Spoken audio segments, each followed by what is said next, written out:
La voz de la sangre de Cristo. ¿Qué es la sangre del esparcimiento? En breves palabras, esta sangre es la representativa de la pasión, de las penas, los sufrimientos, la humillación y la muerte de nuestro Señor Jesucristo, que padeció en provecho de la humanidad culpable. Mas os habéis llegado, a Jesús el mediador del Nuevo Testamento, y a la sangre del esparcimiento que habla mejor que la de Abel. Mirad que no desechéis al que habla, Hebr. 12:24, 25. ¿Qué es la sangre del esparcimiento?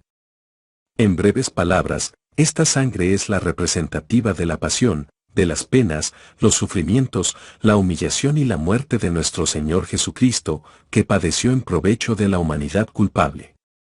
Acordémonos de que su pasión y muerte no fueron cosas aparentes solo, sino reales y positivas, y eran penas y agonías que llegaron a un punto incalculable. La redención de nuestras almas costó sufrimiento indecible, hasta la muerte, y muerte de cruz. Costó a nuestro Señor sudor de sangre, corazón quebrantado por reproches, y especialmente la agonía causada por sentirse abandonado por el Padre, hasta exclamar, Dios mío, ¿por qué me has abandonado? El mediador sufrió la muerte bajo los aspectos peores, sin ninguno de aquellos consuelos que en los casos de otros hombres piadosos se suministran por la bondad y fidelidad de Dios. Su muerte no fue una muerte natural, sino una muerte tanto más penosa cuanto fue agravado el caso por circunstancias sobrenaturales que aumentaron hasta lo infinito la agonía. Esto es lo que entendemos por la sangre de Cristo, por la sangre del esparcimiento, a saber, su sufrimiento terribles y la muerte de expiación. La sangre del esparcimiento es el punto central de la manifestación divina bajo el Evangelio. Notemos su lugar importantísimo en el pasaje que meditamos. Tenemos el privilegio, por la gracia divina, de acercarnos espiritualmente primero al monte de Sión, v22, subir sus pendientes y colocarnos en la altura santa y entrar en la ciudad del Dios vivo, Jerusalén la celestial. En sus pavimentos de oro vemos una compañía innumerable de ángeles que rodean el trono. ¡Qué visión de gloria! Pero no debemos parar aquí, porque la gran asamblea general, la reunión festiva, la convocación solemne de los alistados en los cielos se está celebrando, hallándose todos allí ataviados de regocijo, rodeando a su Dios y Señor. Penetremos hasta el mismo trono, donde está sentado el juez de todos, rodeado de aquellos espíritus puros que han lavado sus ropas, y por lo tanto están ante el trono de Dios hechos perfectos. ¿No hemos avanzado mucho ya? ¿No estamos ya admitidos en el mismo centro de la revelación? Todavía no. Otro paso y estamos frente a frente con el Salvador, el mediador del nuevo pacto. Aquí se completa nuestro gozo, pero debemos contemplar un objeto más allá. ¿Qué hay en ese lugar santísimo interior? ¿Qué es aquello que está escondido en el lugar santísimo? ¿Qué es aquello que es lo más precioso, de mayor valor que todo, o supremo en toda la revelación de Dios? La sangre preciosa de Cristo, como de un cordero sin mancha y sin contaminación, 1 Pedro 1, 19, la sangre del esparcimiento. Esto es lo supremo, es la verdad más profunda de la dispensación de la gracia, en la cual vivimos. Pido además que leáis el texto y toméis nota de que este esparcimiento de la sangre, según está mencionado por el Espíritu en este texto, es del todo idéntica con Jesús mismo. Veamos, a Jesús, el mediador del nuevo pacto, y a la sangre del esparcimiento que habla mejor que la de Abel. Mirad que no desechéis al que habla. Este giro inesperado solo se puede explicar por la suposición de que en la mente del escritor, Jesús y la sangre eran idénticos. Mediante lo que podríamos llamar un giro gramatical, poniendo el por ella, el Espíritu de Dios con intención o a propósito nos hace patente la verdad importante de que el sacrificio es idéntico con el Salvador. Nos hemos llegado al Salvador, el mediador del nuevo pacto y a la sangre del esparcimiento que habla, mirad que no desechéis a él. Queridos amigos, no hay Jesús sin esparcimiento de sangre, no hay Salvador sin sacrificio. Insisto en esto, porque hoy día se procura predicar a Cristo aparte de la cruz y de la propiciación. Se le presenta como gran maestro de moralidad, como un espíritu de abnegación, como el campeón que será de una gran reforma moral, sobre la que se formará su reino. Aún se sugiere que a este reino no se le ha dado la importancia debida por haberlo impedido la cruz. ¿Pero qué es Jesús sin el sacrificio? No hay tal Jesús si le separamos de la sangre del esparcimiento, que es la sangre del sacrificio. Sin la propiciación nadie puede ser cristiano y el Cristo no puede ser Jesús. Si arrancamos del Evangelio de Jesús la sangre del sacrificio, le quitamos el corazón y le robamos la misma vida. Si hollamos la sangre del esparcimiento, reputándola cosa común, en lugar de ponerla en el umbral y en los postes de la puerta, hemos cometido transgresión horrenda. En cuanto a mí, no permita Dios que me gloríe, salvo en la cruz de nuestro Señor Jesucristo, ya que para mí esa cruz es idéntica a Jesús mismo. No conozco a otro Jesús que aquel que murió, el justo por los injustos. Puédese separar a Jesús de su sangre materialmente, pues por la obra de la lanza y los otros instrumentos de tortura, se quitó la sangre del cuerpo del Señor, pero espiritualmente esta sangre de esparcimiento y el Cristo, mediante el cual vivimos, son inseparables, una mismísima cosa, de suerte que no podemos conocerle verdaderamente o predicar su nombre eficazmente, si no le presentamos cual víctima inmolada por el pecado. No podemos confiar en él, a no ser que confiemos en él como quien hace la paz por la sangre de su cruz. F. 2. Si rechazamos la sangre, rechazamos a Jesús mismo. Nunca se separará de su gloria de medianero, por su sacrificio por nosotros, ni podemos nosotros acudir a R1 si desconocemos esa su categoría. ¿No lo enseña bien claro nuestro texto que son uno Jesús y su sangre del esparcimiento? Lo que Dios ha juntado no lo separe el hombre. Acordémonos bien de ello. Esta sangre del esparcimiento se relaciona estrictamente con el nuevo pacto.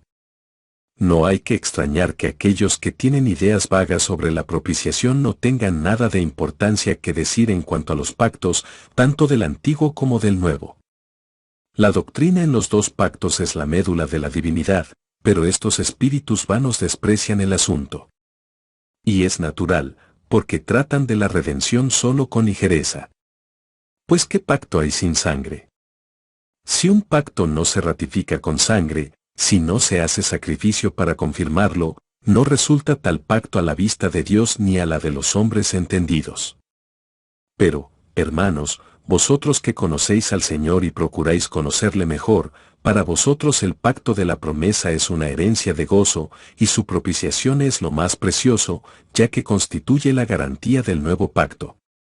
Para nosotros la muerte de Cristo, cual sacrificio, no es una doctrina sino la doctrina, no una consecuencia de otras doctrinas, sino la esencia, el meollo de la doctrina cristiana. Para nosotros, Jesús, en su obra redentora, es el alfa y omega, el principio y fin, porque en ti el pacto principia y acaba. Sabemos que se confirmó con sangre. Si se trata de pacto humano, es válido, si se ratifica, es válido, pero este es el pacto de Dios, confirmado por promesas, juramentos y sangre, y permanece en vigor para siempre. Cada creyente tiene tanto interés en este pacto como Abraham, el padre de los creyentes, porque el pacto se hizo con él y su simiente espiritual, siendo confirmado en Cristo para toda esa simiente y para siempre por su preciosa sangre. Pero quiero que notéis que, según el texto, la sangre es la voz de la dispensación nueva. Acordaos de que en Sinaí hubo el sonido de la trompeta y la voz de las palabras, la cual, los que la oyeron, rogaron que no se les hablase más. Así es que en la nueva dispensación también esperamos que una voz hable y no llegamos a ninguna hasta hallar el último objeto en la lista y vemos allí la sangre del esparcimiento que habla. Aquí, pues, tenemos la voz del Evangelio. No se trata de un sonido de trompeta ni de palabras emitidas con majestad espantosa, pero la sangre habla y por cierto no hay voz más penetrante, más potente, más constante. Dios oyó la voz de la sangre de Abel y visitó a Caín, con castigo correspondiente a su crimen por haber matado a su hermano. Y la sangre preciosa de Jesucristo, el Hijo de Dios, clama a los oídos de Dios con voz que siempre se oye. ¿Cómo podrá imaginarse el hombre que el Señor Dios permanece sordo al sacrificio de su Hijo? En todas estas edades la sangre ha clamado, perdónales. Perdónales. Acéptales. Líbrales de bajar al abismo, porque he hallado un rescate. La sangre del esparcimiento nos habla a nosotros para enseñarnos, así como habla a Dios intercediendo. Clama a nosotros, diciendo, he aquí el mal del pecado. He aquí cómo Dios ama la justicia.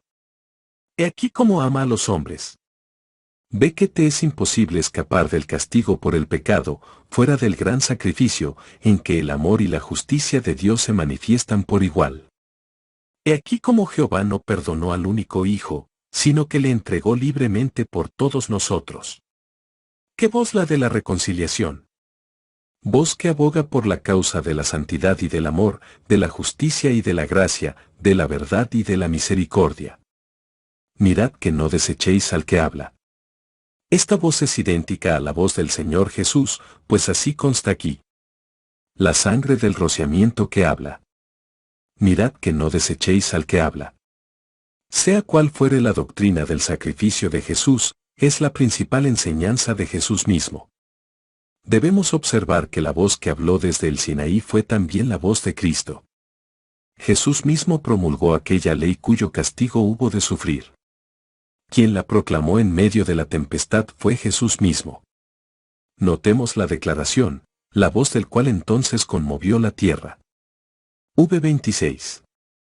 En cualquier momento que oigas el Evangelio, estás oyendo la voz de la sangre preciosa de Jesús mismo, la voz de aquel que conmovió la tierra en el Sinaí. Esta misma voz, no solo conmoverá en su día la tierra, sino también el cielo. ¿Qué voz más solemne es la de la sangre del esparcimiento, siendo como es la voz del eterno Hijo de Dios, que puede hacer y también deshacer? ¿Quisierais que yo callara respecto a esta voz? ¿Quisiera alguien de vosotros intentar cosa tan horrible? Se nos criticará si continuamente proclamamos este mensaje del cielo acerca de la sangre de Cristo. Pero hablaremos en voz baja, porque algún vicioso tiemble al oír la palabra sangre, o porque algún intelectual se rebela contra la idea antigua del sacrificio propiciatorio. No, por cierto. Al contrario, preferiríamos que se nos cortara la lengua antes que cesar la predicación acerca de la sangre preciosa de Cristo.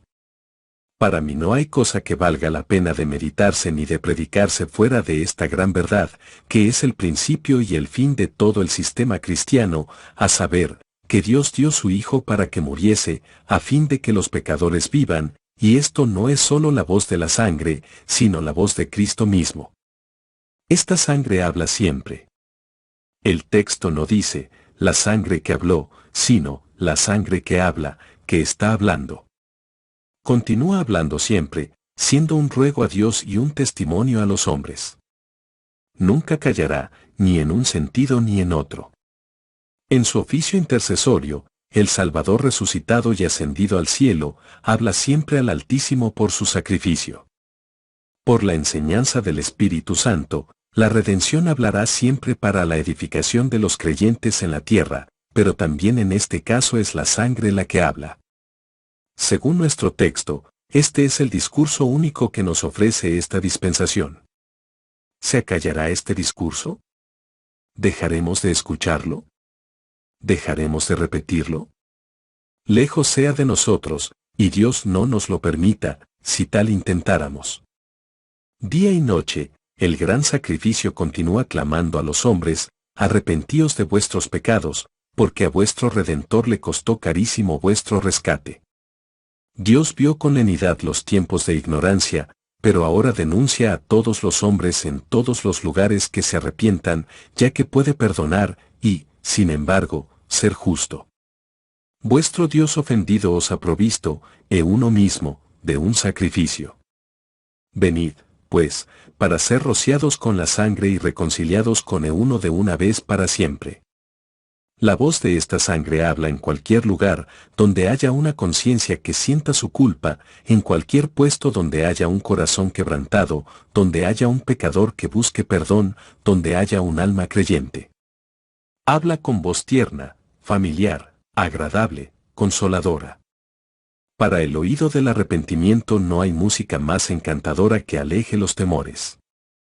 No cesará de hablar mientras haya un pobre pecador que busque a Cristo, mientras haya en la tierra una oveja perdida que le implore. Escuchadle. Finalmente, notemos que la sangre del Señor habla mejor que la de Abel, y, ¿qué dice? Dice que, hay redención por su sangre, la remisión del pecado, según las riquezas de su gracia. El cual mismo llevó nuestros pecados en su cuerpo sobre el madero, para que nosotros, siendo muertos a los pecados, vivamos a la justicia, por la herida del cual habéis sido sanados. Al que no conoció pecado, hizo pecado por nosotros, para que nosotros fuésemos hechos justicia de Dios en él. La voz de la sangre es esta: seré propicio a sus injusticias y de sus pecados y de sus iniquidades no me acordaré más. La sangre de Jesucristo su Hijo nos limpia de todo pecado. 1 Pedro 1, 19, 12 Hogar, 5:21, Hebr. 8:12, 1 Juan 1:6, 7. Por lo visto, pues, hermanos, estas cosas son mejores que las. ¿Qué pudo decir la sangre de Abel? Y son de las que habla la sangre de Jesús a cada persona que por la fe acepta ser rociada con ella. Si no se nos aplica por la fe, no nos dice nada. Pero al aplicarse a cada individuo creyente, le dice palabras de bendición que deleitan el alma. El apóstol dice que, os habéis llegado, a la sangre del rociamiento. ¿Se puede decir esto en tu caso? ¿La sangre del esparcimiento te ha sido aplicada a ti? ¿La percibes? ¿Te ha limpiado? ¿Estás guardado por la misma? ¿Estás unido por ella a Dios? ¿Estás consagrado al servicio de Dios por la redención? Si así es, entonces adelante en firme confianza que no vacila, bendice la sangre del esparcimiento. Proclama este hecho glorioso, diciendo a cada pecador que halles que si el Señor Jesús le limpia con su sangre, será emblanquecido más que la nieve. Predica el sacrificio expiatorio del Cordero de Dios y celébralo y cántalo, acordándote del triple canto del capítulo 5 de Apocalipsis, en el cual primero los ancianos y los seres vivos alrededor del trono cantan un cántico nuevo, diciendo: Tú fuiste inmolado, y nos has redimido para Dios con tu sangre, de todo linaje y lengua y pueblo y nación. Después, la multitud de millones de dice ángeles continúan el canto: el Cordero que fue inmolado es digno, etc. Pero no es esto todo, pues nos el apóstol que, toda criatura que está en el cielo, y sobre la tierra, y debajo de la tierra y que está en el mar, y todas las cosas que en ellos hay están, diciendo: al que está sentado en el trono, y al Cordero, sea la bendición, y la honra, y la gloria y el poder, para siempre jamás. ¿No veis cómo todos ensalzan al Señor Jesús en su calidad de sacrificio o cual cordero inmolado? Me queda poca paciencia para con los que dejan a un lado esta verdad y aún se burlan de ella o de propósito la presentan mal. Señores, si queréis ser salvos, es indispensable que seáis rociados con la sangre. El que no cree en Cristo Jesús y en su sacrificio expiatorio, perecerá. El Dios eterno rechazará con disgusto infinito al que rechaza el sacrificio amoroso de Jesús. El que no creyó necesitar este sacrificio maravilloso, esta expiación divina, no tiene otro sacrificio por el pecado, no le queda más que la oscuridad de las tinieblas y la tempestad simbolizada en el Sinaí. Los que rechazan la expiación ideada por la sabiduría eterna, provista para los hombres por el amor eterno y aceptada por la justicia eterna, estos han firmado ya su sentencia de muerte y nadie se maravillará de que se pierdan sus almas. Que Dios os guíe al crucificado. Amén.